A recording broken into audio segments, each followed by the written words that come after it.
So Trump is back on message after several days of election static and meaningless distractions. But what is the Trump campaign strategy? And how much more campaign chaos can the Republican nominee take? Joining me now from our bureau in Washington, D.C., contributing editor at U.S. News and World Report and Daily Ledger contributor, Peter Roff. Peter, if you think it's chaotic now, just wait till that opposition research drops in September and October, because it is coming. You know the DNC has been working on this for about a year now against Donald Trump, so that's going to happen. But you wrote a piece this week saying that you still believe it's anybody's race to win. You still stick by that? It is anybody's race to win. Newt Gingrich had it right yesterday when he said that right now Donald Trump is making himself the more unelectable of two wholly unelectable candidates.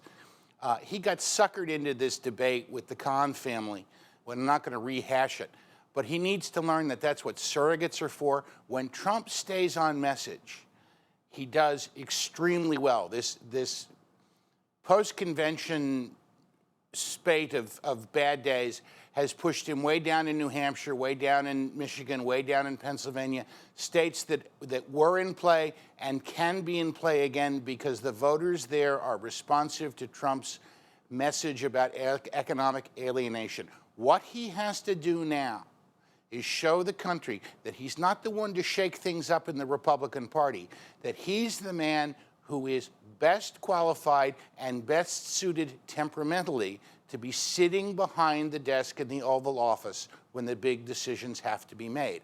And that's not something Ronald Reagan could convince people of until the middle of October in 1980. That's right. If you look at the curve for Ronald Reagan, he was well behind Jimmy Carter earlier in the year in 1980, and he came on late. And, of course, he won a landslide victory. But Donald Trump needs message control, which is what Ronald Reagan had in 1980. And That's Hillary right. Clinton is going to hammer home her strategy. And it's pretty clear what it is, and that is, hey, she's the experienced person, and she's going to demonize Donald Trump, and she's not going to make any mistakes, I don't think. I don't think she's going to shoot herself in the foot. But here's my question, Peter. So that we know Hillary Clinton's strategy, and that's kind of back her way into the White House, if you will.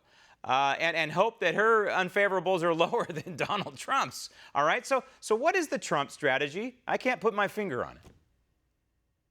Well, I don't know what the Trump strategy is. I'm not in those meetings.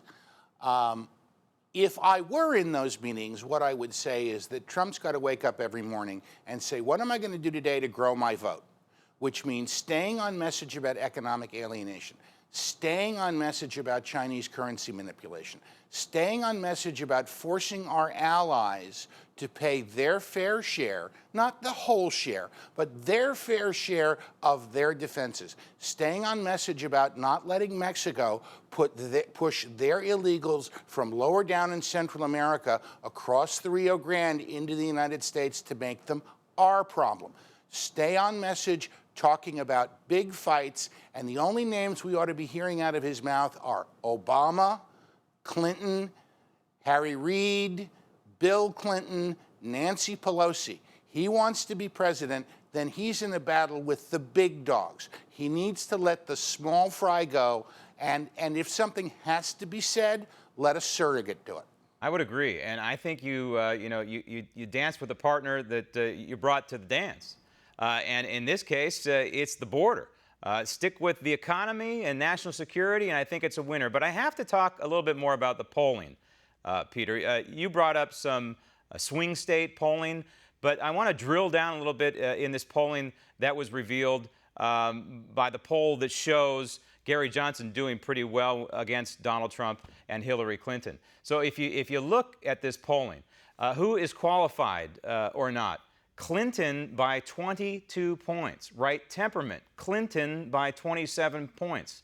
Knowledge to serve effectively, Clinton by 32 points. Now, I know it is early, and these numbers were taken during this Khan flare-up, but you have to be concerned about these internals if you're part of the Trump campaign.